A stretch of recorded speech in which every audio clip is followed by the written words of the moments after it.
Donald Trump ने Davos में world economic forum में अपने भाषण के दौरान अमेरिका की आर्थिक सफलता को लेकर बड़े दावे किए।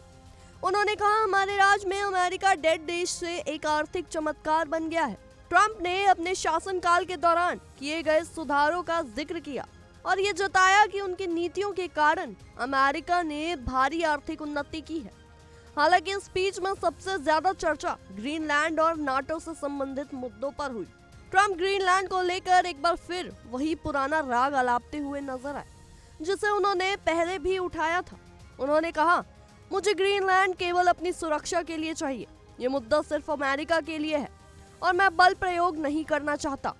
ट्रंप ने यह भी कहा कि दुनिया में उन्हें ग्रीनलैंड के मुद्दे पर नेगेटिव तरीके से पेश किया जा रहा है, लेकिन उनका स्टैंड इस बारे में बिल्कुल भी नहीं बदला। उन्होंने ग्रीनलैंड को बर्फ का विशाल सुंदर टुकड़ा बताते हुए कहा कि यह क्षेत्र अमेरिका के लिए सुरक्षा दृष्टिकोण से महत्वपूर्ण है।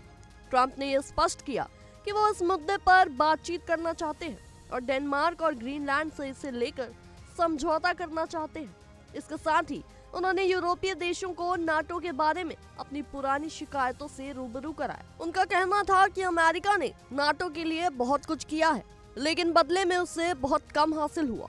नाटो को जो हमने योगदान दिया है वो बहुत बड़ा है, लेकिन नाटो ने कभी हमारी मदद नहीं की।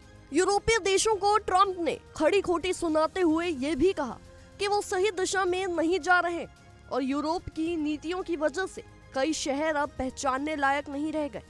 ट्रंप का कहना था कि यूरोपीय देशों को ये समझना होगा कि अमेरिका ने नाटो और वैश्विक सुरक्षा को लेकर बहुत बड़ा योगदान दिया है, लेकिन बदले में उन्हें बहुत कम मिला। उन्होंने ये भी कहा कि अगर हम नाटो में शामिल नहीं होते तो नाटो आज अस्तित्व में नहीं होता। ट्रंप की स्पीच में एक और महत्वपूर्ण बात यह थी कि उन्होंने ग्रीनलैंड और यूरोपीय देशों से अपनी शर्तों पर बातचीत की उम्मीद जताई। उन्होंने कहा, आप हाँ कह सकते हैं और हम इसके लिए आभारी होंगे, या आप ना कह सकते हैं और हम इसे याद रखेंगे। ट्रंप का ये बयान उनके कड़े रवैये को दर्शाता है, जिसमें उन्होंने साफ कर दिया कि अगर बाकी देश उनकी शर्तों पर सहमत नहीं होते हैं तो इसके दुष्परिणाम भी हो सकते हैं। स्पीच के अंत में ट्रंप ने एक सख्त संदेश दिया, हमने नाटो और यूरोपीय देशों को जो कुछ भी दिया है उसकी कोई कदर नहीं की गई। अब हमने ये तय करना है कि हम आगे कैसे बढ़ेंगे। ट्रंप ने यूरोपीय देशों पर आरोप लगाते हुए कहा कि वो अमेरिका की योगदान की कदर नहीं करते हैं और यदि नाटो में अमेरिका का योगदान ना होता तो शायद नाटो अब तक अस्तित्व में नहीं रहता।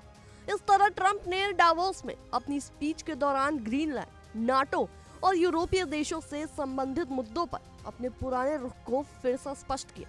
साथ ही ये भी जताया कि उनकी सरकार भविष्य में भी अपनी शर्तों पर ही बातचीत करेगी।